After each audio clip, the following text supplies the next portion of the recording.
Okay, I'm Matt Doobie. I'm one of the cooperating faculty members who works with the community garden here at UMA for our local food pantries and our food cupboard here at the university. So, because I'm involved with the garden, one thing I wanted to make sure that people are aware of are little devices that we have out in the garden that help us in our day-to-day operations. And this one, the sprinkler, is a really important one. So I want to go through how we operate a sprinkler and make sure that we're all on the same page about how we work with them. So the first thing we want to know about a sprinkler is how do we get water to the sprinkler. So here's our sprinkler. This is the part that goes in the ground. You'll notice there's a tooth here and a tooth here. That will get jammed in the ground. There's a little foot pedestal here.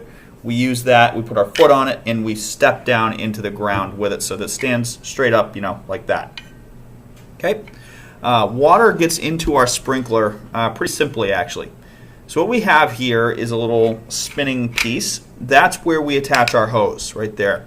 So you'll see there's a little plastic piece in there. So let me get that up close to the camera there.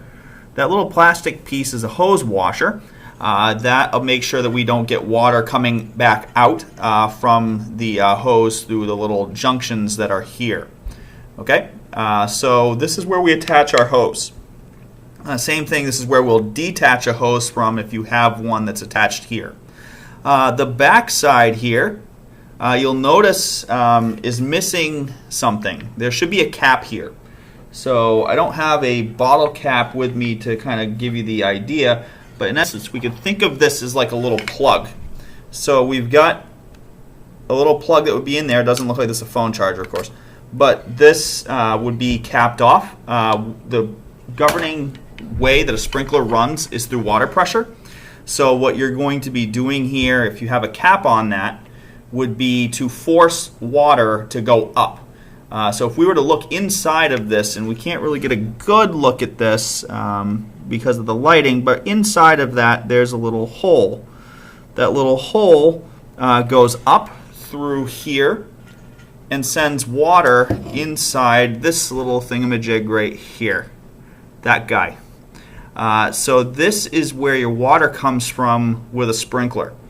So you'll notice that there are a lot of controls that are on a sprinkler, a bunch of moving parts. I'm touching one of them right now, which is actually pretty important for what happens with water. So we want to make sure that when we are using a sprinkler or we are putting a sprinkler system back together, we want to make sure that certain parts of this are intact. So one, most importantly, is the cap. If we don't have the cap there, the reason that this looks like this is that you can attach hoses to this and you can what's called daisy chain sprinklers. What that does essentially is it reduces your water pressure. So if you don't need really far coverage, this sprinkler is designed to cover a 42-foot radius. So if you don't need that much coverage, you can daisy chain a sprinkler system like this. You will lose water pressure, which means you will lose the ability to do long distance. But that's fine in a lot of applications. So one part of this is also educating you for your own use. But we're going to go up to the more complex parts of the machinery. So up here at the top, this is the forward-facing part of the sprinkler. It's the thing that delivers the payload, the water. Okay. So what I am holding here, this green bar, is called a clapper, because it claps. When I pull that back, it actually rotates the head of this. Okay, my thumb's on the back of it, which will restrict it a little bit.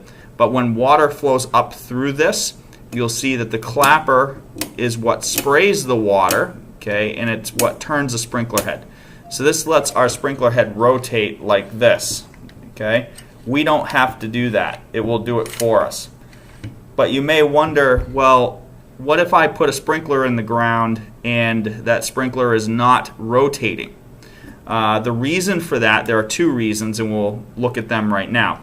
So I'm going to turn this sprinkler head around. You'll notice right here I've got a little thing that goes up and down. It's a little clip. Okay, it looks like an L. Right there, that guy. If you want your sprinkler head to rotate completely, you need that L in the position that it is right now. You need it up. Okay? If that L is down here, what that's doing is engaging a lock. It doesn't mean that it's going to be locked in place. It means that it's going to be locked in a certain area.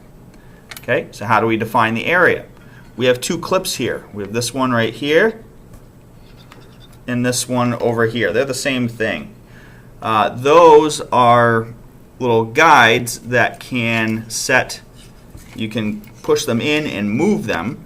It sets the range at which the sprinkler will rotate. Okay, so you can achieve any degree of coverage you want based on those two clips right there.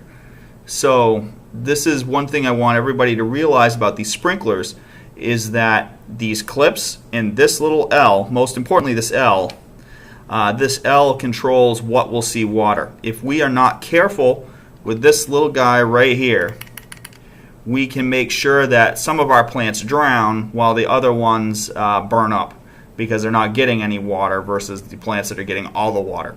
Okay, so we want to be very careful about this thing with respect to these two things. Okay, these clips don't matter unless that L is down like that. So if you see your sprinkler system with your L down like that, you need to solve that problem if you don't want it to directionally water. Next, we're going to move up. Something else that impacts our sprinkler is this pair right here. So we have one piece here. It's a nice little metal clip, and it is paired with a little metal bar system down here. This guy right here. It's hard to get a good look. Right there, that guy. Okay.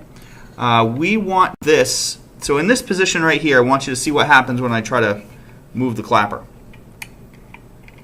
It hardly goes anywhere, right? What that does is restricts the clapper. So when we restrict the clapper, what's going to happen is that our water flow is not going to be very high, right? It's going to be in the way most of the time. So this isn't going to spin very well. What we want, instead of it being up against this piece here being up against the center mount, what we want is to clip that in the other direction so that it is outside. When it's outside, the clapper can move a far deal more, which will allow this thing to spin much better. Okay, so we got to be careful if we try to steer with the L. So if you want to engage or disengage that clip, you can just twist your L. That's what I'm doing right now. You have to be very careful with that piece of the device, because if you try to turn this by the L, you can actually engage that clip. And we don't want to do that most of the time. The other piece I want to call your attention to with the sprinkler is this guy right here. This guy here is a deflector. So when we take a look at the forward-facing part of the sprinkler again, let me pull the clapper back. When that water comes out of that nozzle right there, it's going to come up and it's going to head toward this screw. This screw right here, you can twist that from the outside, which will depress a little bit like this. You can pull it out, which will change the spray of the sprinkler. I'll pull that back in just so it's where we usually keep it. Sometimes you want misting action. That's how you get that. The other thing here is this deflector. If I turn that, if I turn that deflector down like that, and let me open the clapper, what do you suspect is going to happen? This is going to stop the water from going up, right? And it's going to force the water down. If I open it up, you can get the maximum spray range you want, get it completely out of the way. So depending on what you're doing, you may want to move this down like this, which would force it to spray more upward, right? Create much more of a mist.